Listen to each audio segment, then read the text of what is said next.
It was around 12 o'clock at night. Chachu turned on his mobile flashlight and said, "Come on, let's sleep on the roof tonight. It'll be nice." I agreed with him. Chachu took a bag, and I took a mosquito net, and we went up to the roof. It was very hot up there, and the electricity still hadn't come back, so we had no other option. After lying down for a while, I started sweating again. I told Chachu it was too hot up here. Chachu said, "If you don't mind, let me tell you something." I said, "Go ahead." Chachu said, "Wear something light and airy, it'll keep you cooler." I thought it made sense, but I was feeling very hesitant. Then I went downstairs and, after bathing, put on a net-like nightie. When I came back to the roof, Chachu was stunned to see me. He said, "Aaliya, seeing you like this, I don't know what's happening to my heart. Are you feeling the same?"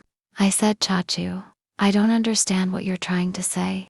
Chachu said, "When your Chachu used to wear a nightie like this in front of me, I couldn't control myself.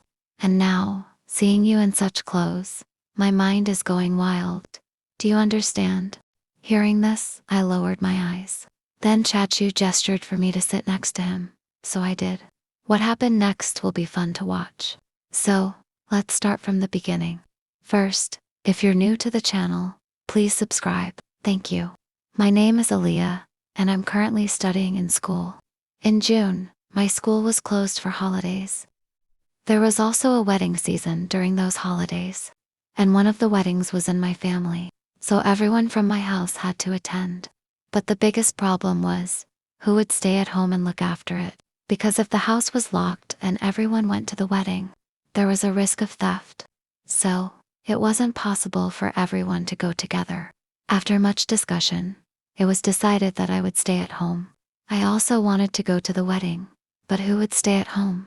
Thinking about this, I didn't go and stayed back. But how could Papa leave me alone at home? Irfan, if a thief came, what would a lone girl like me do? Papa thought about it and called his most trusted friend Irfan. He said, "Irfan, we're going to a wedding for a couple of days, and my daughter will be alone at home. It's not safe for a girl to be alone. If you don't mind, could you stay with her for a few days?" Irfan was my he said, "What's the problem? I go to my job from here, and I'll come back at night to sleep at your place." Chachu was ready to stay over at our house at night. He told Papa, "Don't worry, I'm here. There's no issue." Chachu's wedding was 2 years ago. Papa and Mommy got ready to leave for the wedding in the evening. When Chachu arrived that evening, he called and asked, "What's for dinner?" I said, "Chachu, bring some Paneer Sabzi because I love it." I had made roti and rice. When Chachu arrived in the evening, he brought Paneer Sabzi with him. He was very tired and said, "Aaliya, set the food." I was washing my hands and face. Earlier, when Chachu used to come to our house, we were a bit friendly. Chachu and I had a sister-in-law-like relationship. He came, washed his hands and face, and we sat down to eat and talk. Chachu said, "Aaliya, you've become even more beautiful now. Seeing you reminds me of my college days, when I had a girlfriend. She was very beautiful. All the boys in my class were crazy about her, but she was into me." Hearing this, I laughed and said, "Chachu, you're still very handsome. You must have a girlfriend even now." Chachu said, "No, Aaliya, since my marriage, I can't handle even one." Saying this, he smiled. I laughed too. I asked Chachu, "Would you like some milk?" Chachu looked at me and said, "Yes, bring some." I went to the kitchen, got milk, and gave it to him. Chachu drank it and said, "Aaliya, this milk is so sweet and delicious." I said, "Chachu, you must drink milk at home every day." He understood what I meant and laughed. After eating, Chachu started using his phone, and I went to the kitchen to clean up. After finishing all the work, we talked until 1 a.m. Chachu was so nice that time flew by. Then I went to my room to sleep, and Chachu went to his.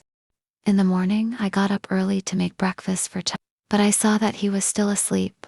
I called out to him, saying, "Chachu, you're getting late, get up."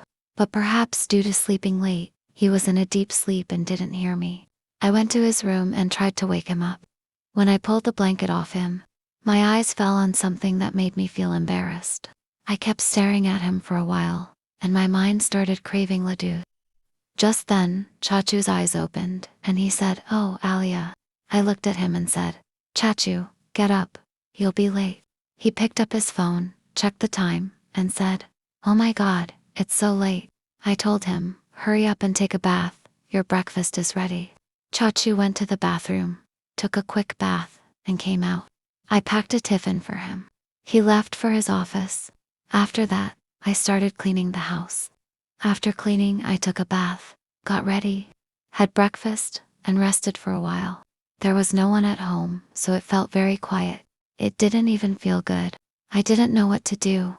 In the afternoon, I decided to study for a while. I studied until 5 p.m., then started using my phone. While using it, I fell asleep without realizing it. When I woke up, it was time for Chachu to come home. I was drenched in sweat, so I thought I'd take a bath. I had worn a beautiful red short dress that day. It was my favorite, and it fit my body perfectly. After getting ready, as soon as I came out of my room, Chachu arrived. As soon as he saw me, he was stunned and said, "Wow, Aaliya, you look amazing today. You remind me of my youth." I felt shy and noticed he was looking at me differently. Suddenly, my eyes fell on a place that made me feel embarrassed again. But Chachu had hidden it behind a bag. He was looking at me intently. It felt really nice. My heart wanted him to take me in his arms. Hearing his compliments, I was overjoyed, as if someone had set me on fire. But I stayed calm because he was my Then he said, "Aaliya, I'm hungry. Serve the food." I said, "Okay, Chachu, but I'll have to make it first." He said, "All right, make it. I'll rest until then." I said, "Okay." He sat on the sofa to rest, and I went to the kitchen to cook. The kitchen was clearly visible from where he was sitting. I kept glancing back, and his eyes were fixed on me. The way he was looking at me felt so good, because he had come to our house 4 times before, and we used to talk openly and spend time together. So, I liked the way he was looking at me. While I was cooking, the power went out. It was so hot upstairs that I was drenched in sweat, and now it was dark too. By then, Chachu turned on his phone's flashlight and came to the kitchen, saying, "Aaliya, it's very hot today." I said, "Yes, Chachu, and now the power's gone too. We don't even have an inverter at home." Chachu gave me his phone's flashlight.